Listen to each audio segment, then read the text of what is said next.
Le vestiaire, c'est bien plus qu'un lieu. C'est un espace où tout commence. Là où, avant même de fouler le terrain, les grandes décisions se prennent. Les stratégies ne naissent pas sous les projecteurs. Elles s'affinent au calme, dans la réflexion collective. Bienvenue dans Le Vestiaire, le podcast du vestiaire de l'immobilier, qui vous ouvre les portes des coulisses de l'immobilier. Ici, pas de discours formatés, mais des confidences, des stratégies et des expériences vécues, racontées par ceux qui font bouger les lignes du secteur. Animé par Julien Pibouré, directeur associé de l'agence de communication /Boom, chaque épisode est une immersion dans l'envers du décor. Prenez place, l'immobilier se pense avant de se construire. Bonjour Gabriel, bienvenue dans l'émission du podcast Le Vestiaire de l'immobilier. Comment vas-tu ? Salut Julien, merci beaucoup pour me recevoir aujourd'hui. Écoute, je suis au top. Alors aujourd'hui, on va parler d'architecture, un sujet aussi bien sûr qu'on développe régulièrement à travers les membres aussi du vestiaire de l'immobilier. Je vais te laisser te présenter bien évidemment le cabinet d'architecture que tu as cofondé, notamment avec une amie que tu as connue sur les bancs de l'école, si mes informations sont bonnes. Est-ce que tu peux nous en parler plus en détail, s'il te plaît ? Ouais.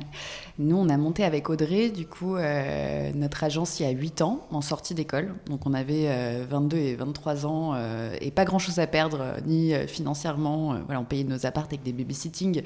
Donc, on ne prenait pas un grand risque en lançant notre boîte. Enfin, en tous les cas, on n'en avait pas conscience. Donc, on s'est dit qu'on allait, avec nos statuts de freelance au début, pouvoir faire des petits projets qui nous sont tombés dessus vraiment avec un facteur chance quand même assez... présent, puisqu'on n'avait pas du tout de réseau de famille ou individuel, et puis on était trop jeunes pour que nos amis achètent leurs appartes, évidemment. Donc on a lancé ça, et puis au fur et à mesure, en fait, on a gravé les échelons façon projet immobilier, avec des projets de plus en plus haut de gamme et voire luxe. Et aujourd'hui, la boîte a 8 ans à Paris. On fait des projets qui vont de 2 000, 3 000 euros du mètre carré à 12 000 euros du mètre carré, avec beaucoup de particuliers. Un peu d'hôtellerie, un peu de tertiaire, mais vraiment avec des bureaux très concept, très beaux, toujours vraiment dans la recherche du détail.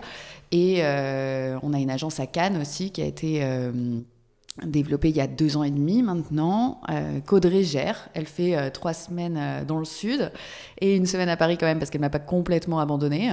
Et depuis 6 mois, on a aussi une agence à Dubaï parce qu'on a pas mal de réseaux là-bas et que ça fait 2 ans qu'ils nous disent venez à Dubaï et qu'on se dit qu'on veut attendre d'avoir les équipes travaux pour pouvoir le faire. Et voilà, donc l'aventure se propage. Comment est-ce qu'on arrive à travailler à Dubaï ? Ça m'intéresse ça. Écoute, on arrive à travailler à Dubaï quand on a le réseau occidental.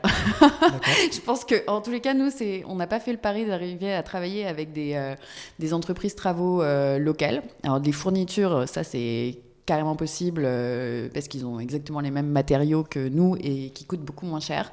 Par contre, en opérationnel, quand on fait du haut de gamme, voire du luxe, c'est difficile de bosser avec des équipes sur place qui n'ont pas du tout les mêmes détails de finition, les mêmes modes opératoires en fait, de travail et les mêmes rapports au travail. Nous, on est hyper processés à l'agence. On a une directrice d'agence, toutes les chefs de projet sont en front de clients, elles ont des assistantes chefs de projet, on met tout par écrit, tout est hyper coordonné et les entreprises travaux avec lesquelles on bosse, ça fait des années qu'on bosse avec elles nous connaissent, c'est hyper structuré. Et on est arrivé à Dubaï, on s'est dit mais en fait c'est impossible, on ne va jamais réussir à dupliquer le modèle. D'autant plus que c'est pas les mêmes prix, c'est pas du tout les mêmes budgets. En fait, le prix des zonos archi, il est presque le même que le budget des travaux. Tellement le prix des travaux là-bas est peu cher. La première fois que j'ai demandé un devis peinture pour un two-bedroom, c'est 2 chambres, 120 mètres carrés, l'appart entier. Plafond, enduit, peinture, tout, ce qui représente à peu près 35 000 euros en France. Le mec m'a sorti un devis donc, en AED, mais qui représentait 850 euros. J'ai cru qu'il se moquait de moi. Et en plus, c'était la fourchette haute c'était le luxe de Dubaï, quoi. Donc, donc c'est pas du tout le même marché, mais on apprend plein de choses. On a les mêmes entreprises avec lesquelles on est déjà partenaires à Paris qui se sont implantées là-bas, qui ont réévalué leur business model pour pouvoir faire en sorte que ça fonctionne là-bas.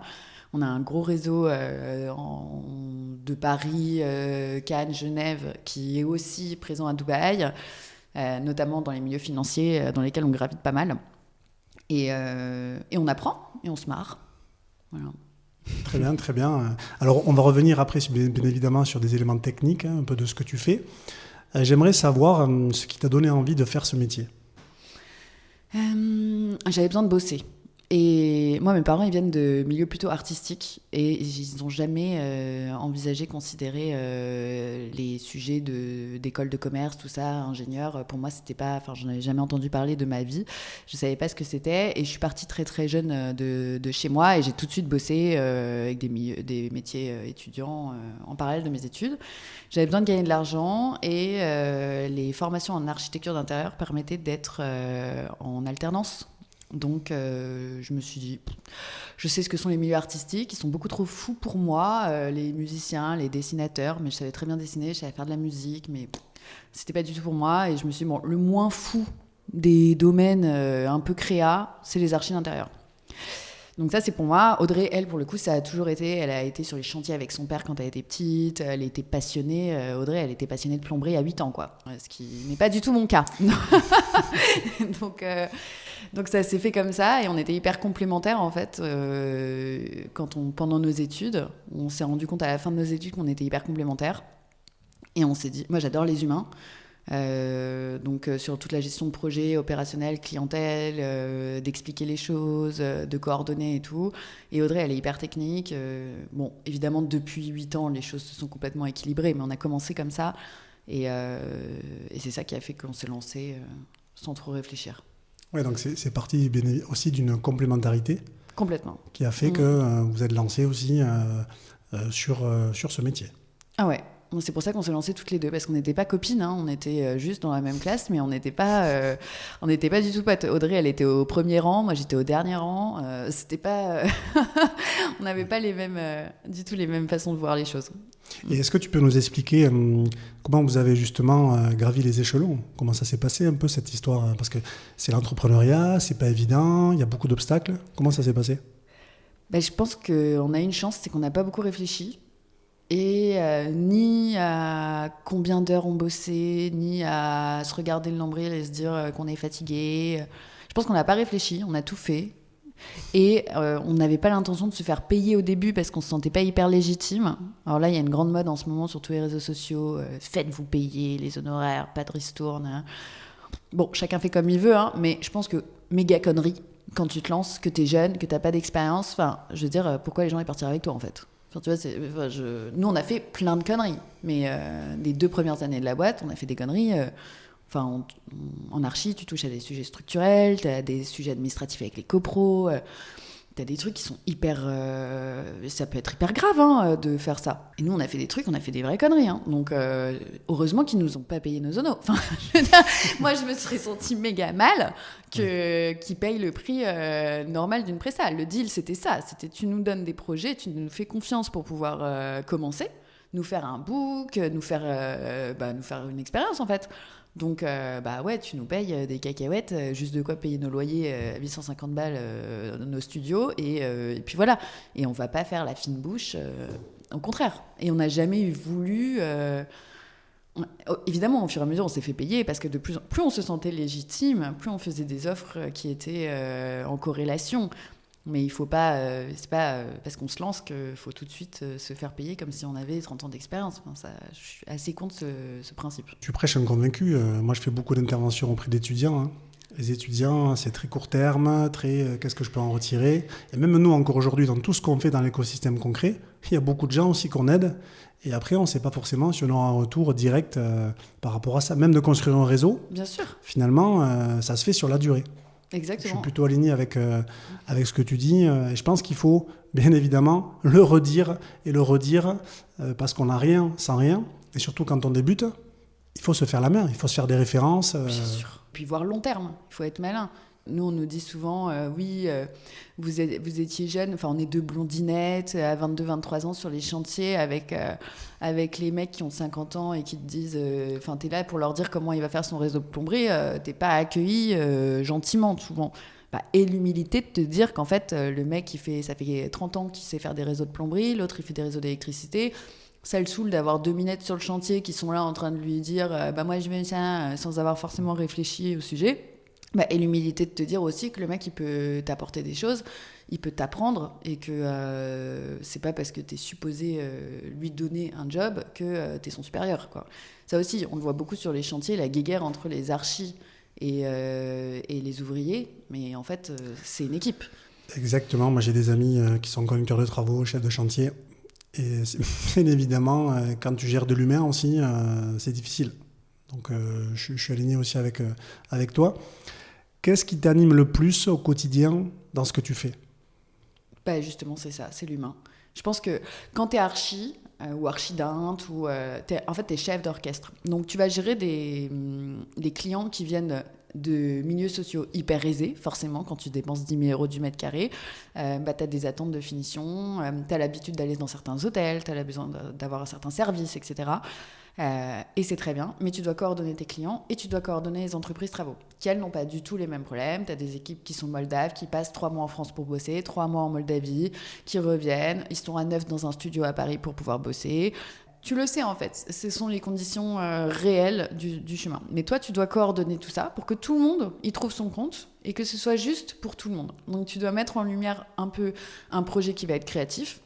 Mais sur tous les sujets opérationnels, tu vas devoir être hyper réglo. En fait, tu dois être droit dans tes bottes sur tous les sujets, que ce soit avec les entreprises travaux et avec les clients, pour pouvoir concilier vraiment des milieux sociaux qui sont opposés, mais qui sont nécessaires de travailler ensemble. En fait, l'un sans l'autre n'existe pas. Donc il faut tout lier. Et je trouve que c'est ça qui est fascinant dans ce métier.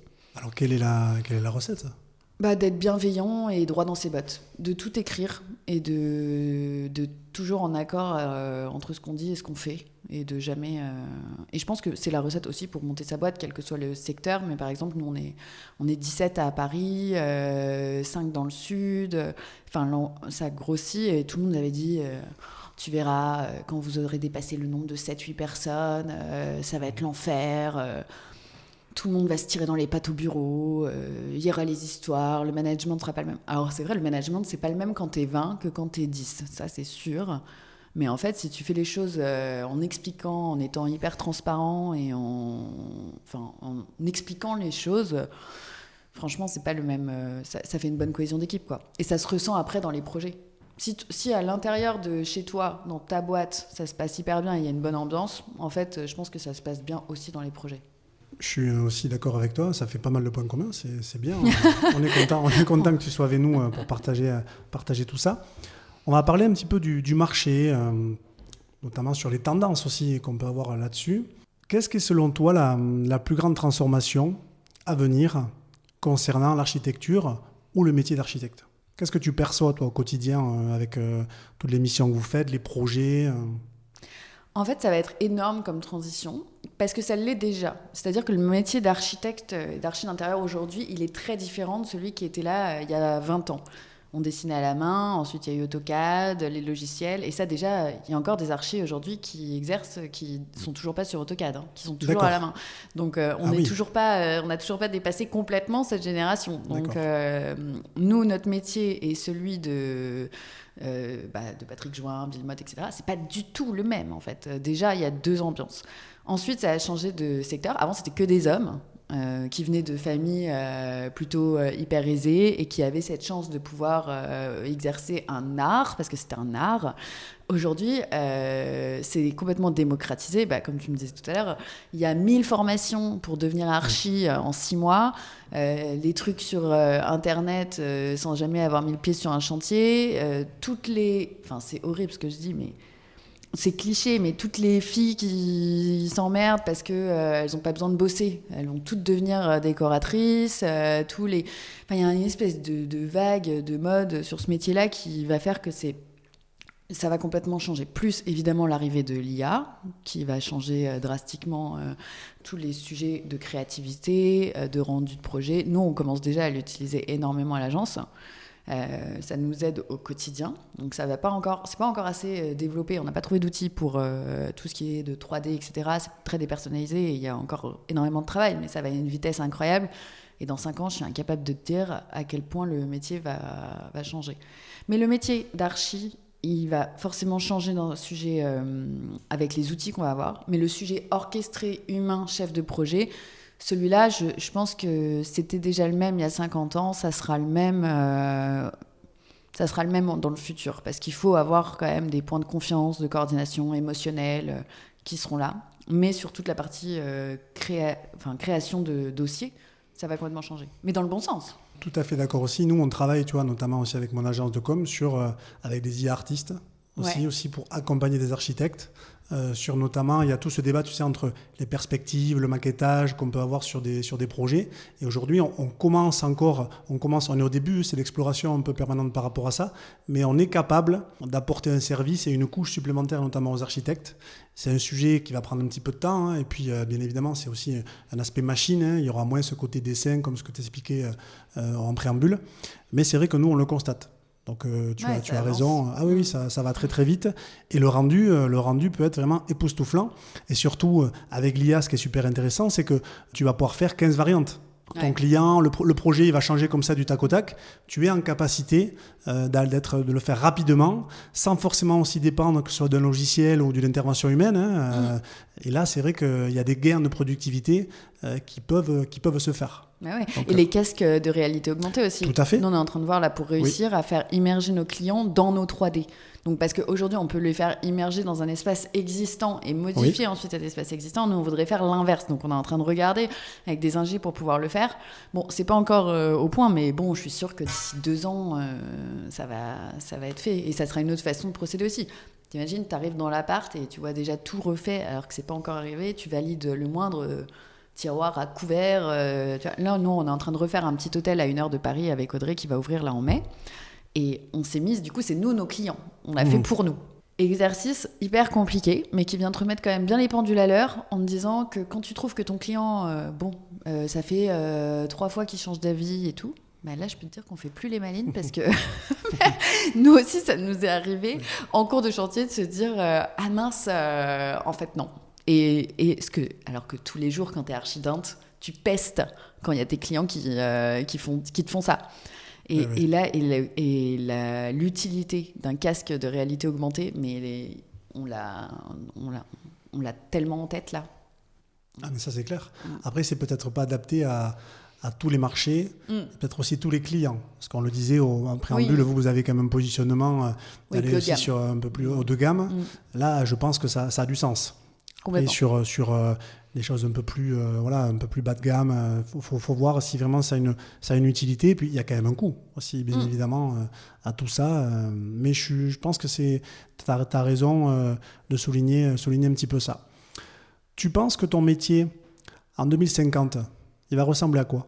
En fait, je pense qu'il y aura plusieurs métiers dans ce métier.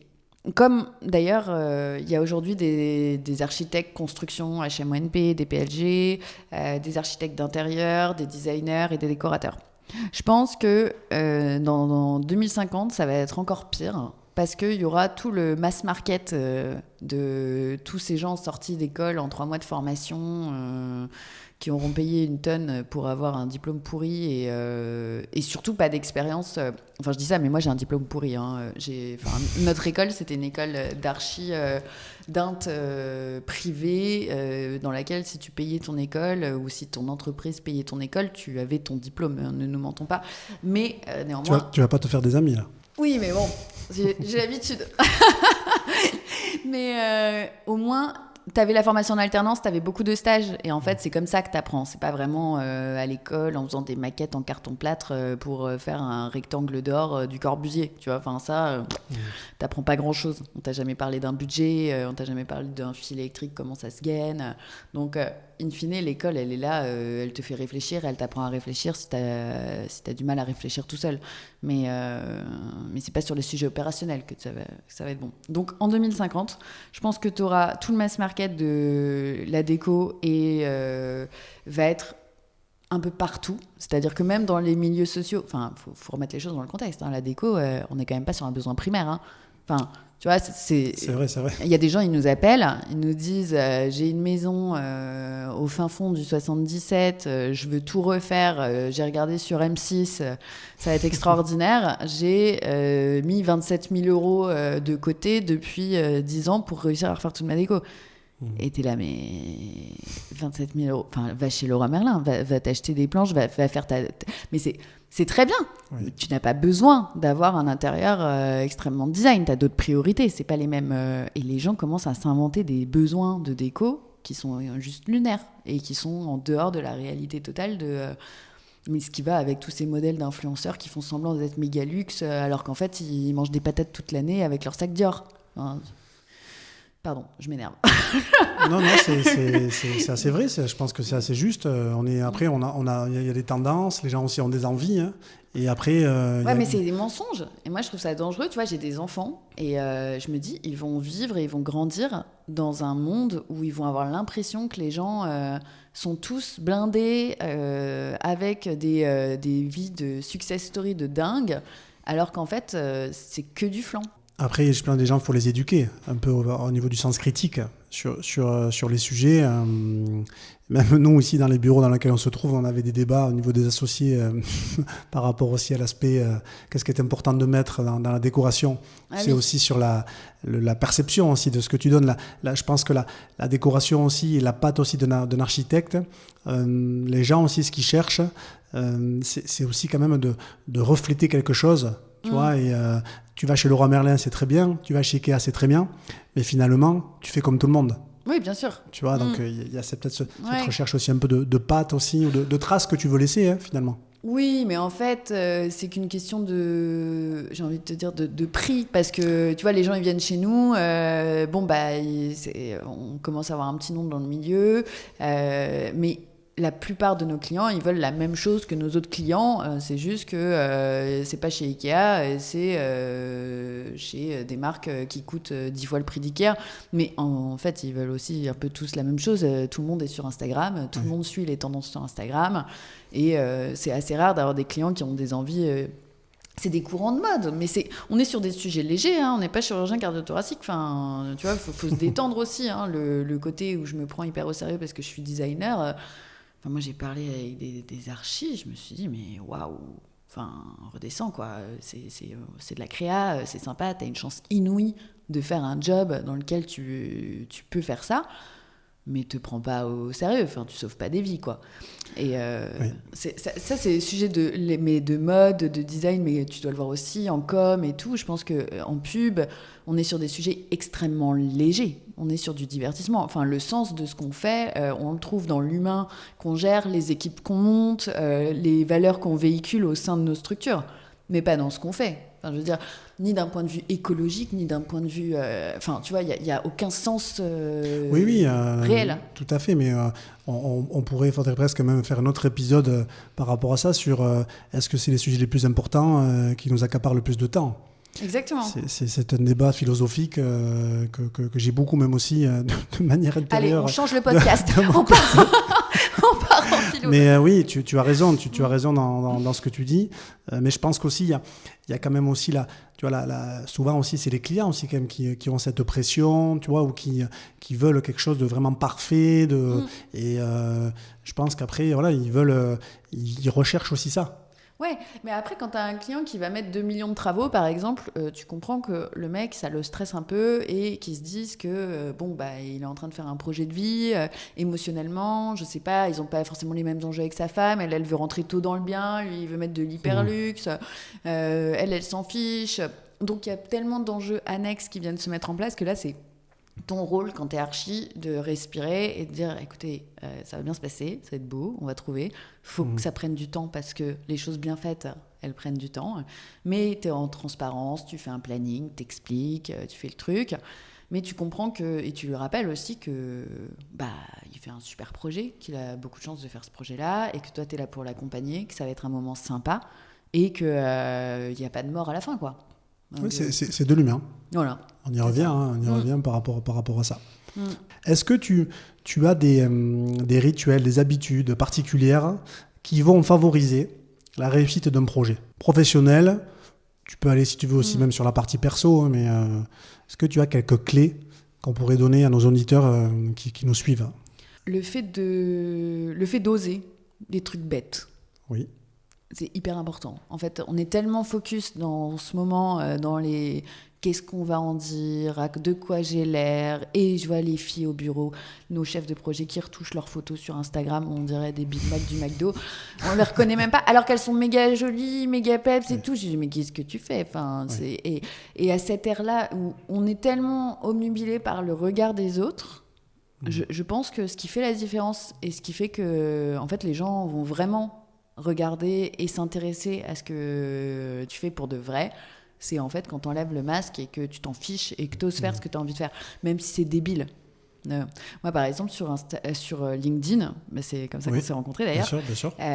Quand j'ai commencé à faire des posts LinkedIn en tant qu'archi d'intérieur, mais tous mes concurrents, que j'adore, se sont foutus de moi, mais pas du tout. Nous, on est des communautés visuelles sur Instagram, et ils m'envoyaient des screenshots des posts LinkedIn en se moquant de moi et tout. Genre, les gars, on s'en fiche, laissez-moi faire ma popote. Et n'empêche que nous, on a zéro souffert de la crise immobilière de 2023-2024.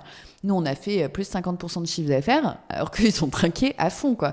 Donc, je sais pas s'il y a que le LinkedIn, mais en soi, la différence, on n'est pas meilleur qu'eux. Ils sont pas moins bons. Et il s'avère que nous, nos sujets de communication sur lesquels on s'est un peu fichu de nous, ont vraiment eu un impact, quoi. Donc, oser et faire vraiment ce qu'on ressent être juste et pas le qu'en dira-t-on. Ça, je pense que c'est le premier rituel. Et de se rappeler aussi qu'on a tous de la chance. Enfin, tu vois, on est tous dans des milieux à Paris, surprivilégiés, à faire des boulots qu'on aime, qui nous font marrer, dans lesquels on peut naviguer et arrêter de vouloir toujours plus, même si je suis hyper mal placée pour dire ça. Mais de le faire en s'amusant. Pas de faire plus juste pour avoir, mais de faire parce que ça te fait plaisir de faire, en fait. Voilà. Non, très bien, aligné aussi avec ce que tu dis. Moi, je pense que l'action mène aux opportunités. Même là, nous, ce qu'on fait, notamment pour le vestiaire de l'immobilier, on fait des actions, on sort de notre zone de confort. Moi, je ne suis pas journaliste, bien sûr, j'aime la com, tout ça, mais ce n'est pas forcément dans ma nature aussi comme ça de prendre la parole. Et je suis très aligné aussi avec ce que tu as dit, notamment sur LinkedIn, tout le côté voyeur. Ça, je pense que c'est très français aussi, de se comparer. Pourquoi est-ce qu'elle fait ci, pourquoi est-ce qu'elle fait ça. Et au final, si il fallait simplement être le meilleur dans son domaine pour travailler, je pense que ça se saurait. Il n'y a pas que ça. Il y a aussi, là, bien sûr, on travaille beaucoup nous, sur la valeur perçue, la perception qu'on va avoir. Il y a des canaux de communication. On les utilise pas, mais après, comme tu l'as dit, quand il y a des crises, quand ça va un petit peu moins bien, ceux qui s'en sortent, c'est aussi ceux qui prennent des initiatives. Il faut essayer. Exactement. Et puis si ça marche pas, c'est pas grave. Ça, c'est pareil. Nous, on a essayé plein de trucs qui n'ont pas marché aussi avec Audrey. Et puis il y en aura d'autres. Mais par contre, on n'a jamais trouvé ça ridicule. En fait, on s'est toujours dit, ok, ça marche pas, essayons autre chose. C'est pareil, c'est français l'échec, de ne pas aimer l'échec, et de ne pas en parler. Il faudrait, je pense, apprendre la culture de l'échec. Ah, mais bien sûr. Voilà, parce que quand tu entreprends, quand tu fais des choses, tu vas avoir beaucoup d'échecs. En fait, nous, on plante. Après, il y a des choses qui vont émerger. Est-ce qu'il y a un sujet que tu voudrais aborder en particulier? Ça pourrait peut-être être un projet. Tu vois, on en parlait aussi un peu en off pour nos auditeurs, que tu voudrais aborder. Nous, on commence pas mal à se développer en immobilier de façon générale, en acquisition. On a commencé à faire des achats, pas mal d'achats de bureaux, pour nous au début, mise en location, d'autres achats, etc. Là, l'achat de notre petit hôtel à 1 heure de Paris. Et du coup, on va développer une petite ligne hôtelière. C'est des boutiques hôtels. D'accord, bravo. De 8-10 chambres, mais tout autour de Paris. Et ça, c'est des projets IMO qui sortent de notre sujet client. De base. En direct, exactement. Et ce qui nous ouvre en fait énormément de perspectives sur comment retravailler, se remettre en question sur les process justement d'agence. Et nécessite de bien mettre en lumière notre recrutement et le fait qu'on trouve des personnes et des personnalités, et en plus de compétences, pour vraiment faire le prolongement de notre vision aussi au sein de l'agence Maison AEG. Et c'est pour ça qu'on a changé de nom d'ailleurs.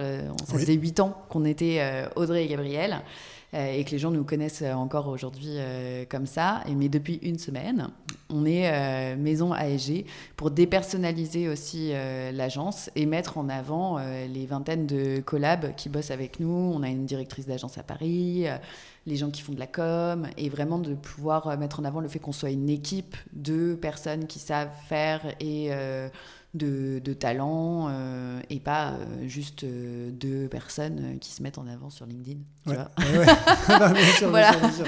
de pouvoir justement mettre la team en valeur. Et la partie hôtel, ça sera une marque du coup de l'agence AEG, c'est ça? Ça sera le concept hôtel AEG. Ok. Et ça va être un positionnement hôtel... boutique hôtel luxe. Boutique hôtel. Ouais, exactement. Boutique hôtel 4-5 étoiles, avec des services qu'on peut ajouter ou pas, et pouvoir... là, notre premier, à 1 heure de Paris, il y a 3500 m² de terrain aussi pour aller faire... c'est vraiment pensé en mode famille parisienne qui a envie d'aller se mettre au vert pendant un week-end, soit à plusieurs potes. On peut dire où est-ce que c'est, ou c'est ultra c'est à confidentiel?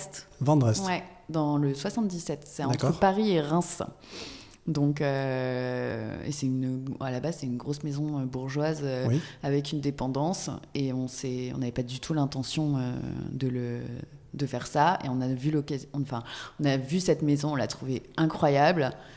On s'est dit, on fait une offre ridicule, ça passera jamais. L'offre est passée. L'offre est passée. Et là, on s'est dit, merde. Faut tenter. Bah non, mais surtout, faut payer. Ouais, faut payer. Parce que tu payes la maison, mais après, quand t'es archi et que tu veux faire du luxe, faut payer les travaux aussi. Hein. Bien sûr. Ah bah ouais, et là, t'es mal. Et là, tu te dis, bon, bah, all-in. Ouais, c'est une prise de risque. C'est vraiment un projet où il y a une... c'est fonds propres, quoi. Tu vois, on n'a pas fait de dette. Donc, bon, on est trop contente. Hein. En vrai, ça y est, c'est passé. Le coup de chaud, c'est passé. Mais tu vois, encore une fois, on a osé un truc qui était complètement... presque un métier annexe, quoi. Donc, mais c'est des super projets. Et vous allez dupliquer? Et on duplique, ouais. On duplique. Là, on commercialise cet été. On a déjà 3 jours de presse qui sont en exclusivité. On n'est pas peu fiers. Voilà. Ouais, c'est bien. Tout ça, c'est hyper excitant, moi, je trouve. Hein. Bah, t'apprends. Voilà, exactement. C'est ça qui est trop sympa. Dans nos métiers, c'est que t'apprends, tu peux dupliquer, faire des pivots, regarder comment ça se passe. Et en même temps, tu perds pas ton métier de base, de cœur, qui est l'opérationnel, quoi. Et toi, à terme, tu aimerais aller plus sur cette partie, ou garder un peu différentes casquettes, accompagner le développement un petit peu de toutes les structures? Tu te vois comment? Ouais, en fait, toutes les structures sont en corrélation. Par exemple, la boutique d'hôtel, évidemment, c'est l'agence qui les fait. Donc, ça sert aussi la vision de l'agence. C'est pour ça que ça porte aussi le AEG en nom. Bien sûr.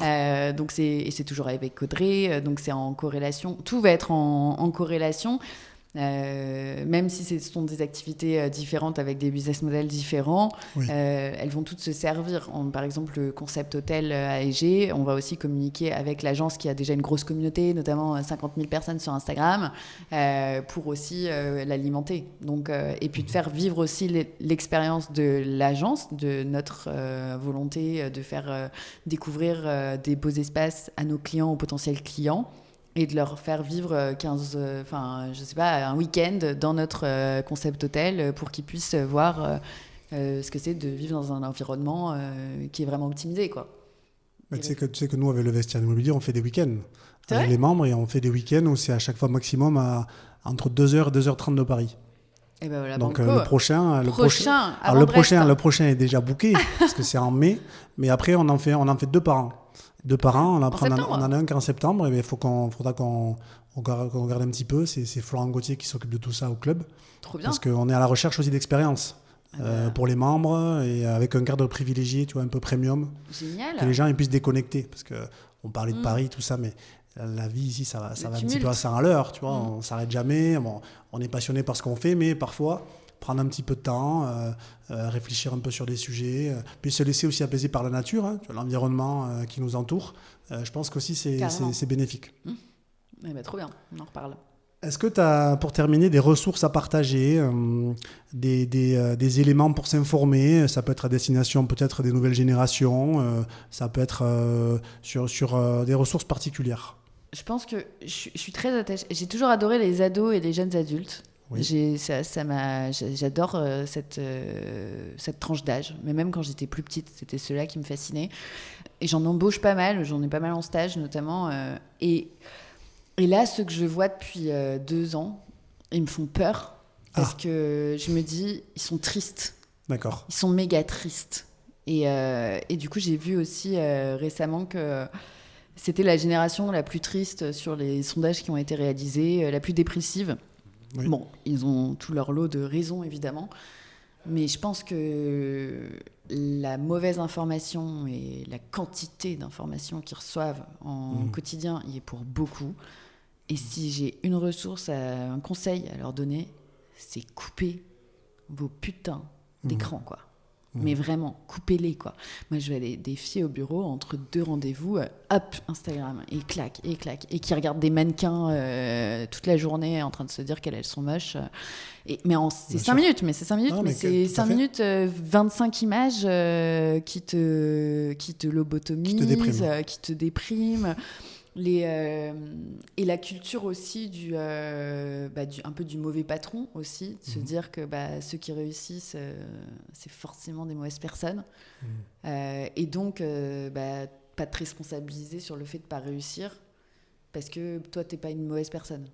Et ça, il y a un truc comme ça aussi que je vois pas mal, même au sein de gens que je connais assez proches.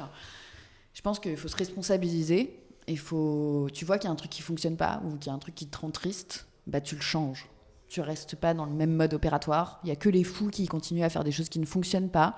Donc sortez de cette folie, bougez-vous, arrêtez de penser à l'argent parce que franchement l'argent c'est une conséquence, c'est pas une finalité.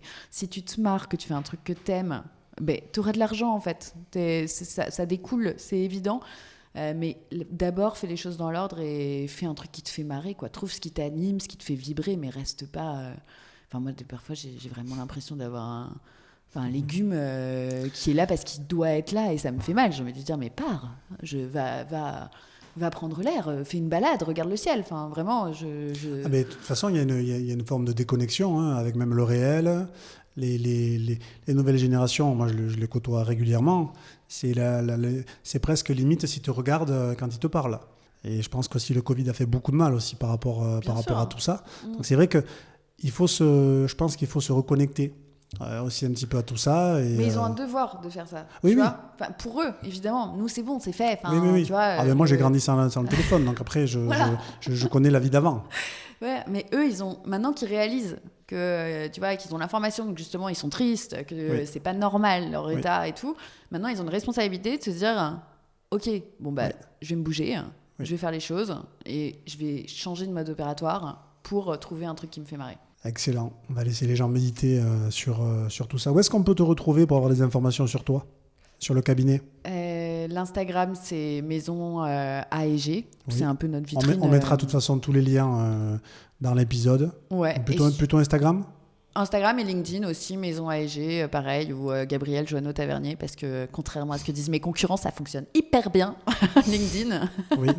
Donc LinkedIn aussi, c'est pas mal. Bon, je te remercie beaucoup, Gabriel, pour cet échange. Moi-même, j'ai appris pas mal de choses, donc ça me nourrit aussi sur les sujets. Mais moi aussi, j'espère qu'on aura l'occasion, pourquoi pas, de venir faire un week-end par rapport à cette chaîne d'hôtels que vous êtes en train de lancer. Et je te dis à bientôt avec le vestiaire de l'immobilier. À très vite, merci beaucoup, c'était très sympa. Merci à toi. Ciao. Vous avez écouté Le Vestiaire, le podcast du vestiaire de l'immobilier. Pour ne rien manquer des prochains épisodes, abonnez-vous sur votre plateforme d'écoute préférée et suivez-nous sur LinkedIn et Instagram. Pour en savoir plus sur notre club privé d'affaires, rendez-vous directement sur notre site internet